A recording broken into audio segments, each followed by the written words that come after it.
Want to go back to the phone lines? So we'll talk next to Ahmed in Fremont, California. Hi, Ahmed. Hi, sir. Yeah, I was actually wondering, I had been diagnosed with this bipolar thing years ago, and I was wondering, as a Christian, I've always wondered, whether, because I know we're supposed to trust in God, I've always wondered whether I'm not trusting in God enough if I, see a doctor, and so I was wondering if you had an opinion on that. Well, yeah, and I have a very strong opinion on that.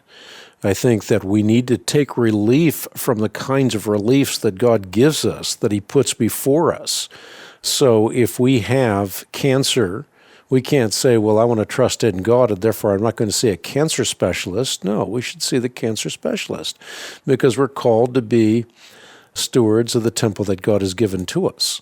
So if you have a metaphysical problem or a physical problem, we should seek help.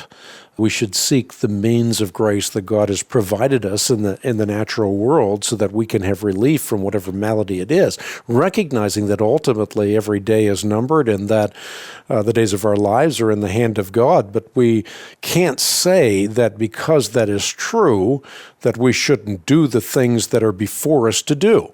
I can't say, well, if God wants my hands to be clean, I won't have to wash them. No, what I do actually counts. It actually matters. And so seeing a physician who is qualified is something that we must do. We must partake of those opportunities that God lays before us. Well, thank you. I really appreciate it. Yeah, because I've had issues with that, always sometimes being a skeptic. So I really appreciate your feedback. You got it, Ahmed. Thank you for your call. And, of course, we do what we do at the Christian Research Institute because truth matters. If you listen to me long enough, you know it's not about a popularity contest. It's not about being prosperous or being politically correct. It's about doing what we do because truth matters. People make life decisions based on what people with public platforms say.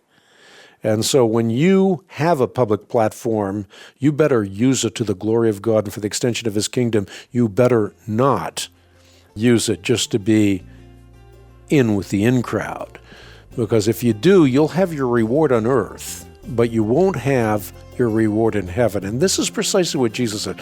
Do not lay up for yourselves treasures on earth where moth and rust corrupt, and where thieves break in and steal. But lay up for yourselves treasures in heaven where moth and rust do not corrupt, where thieves do not break in and steal. For where your treasure is, there your heart will be also.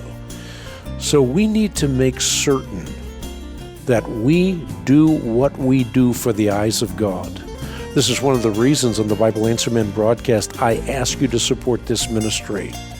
I am doing what I'm doing and saying what I'm saying because I believe it, because I spent the time researching, reading, mining, memorizing, meditating.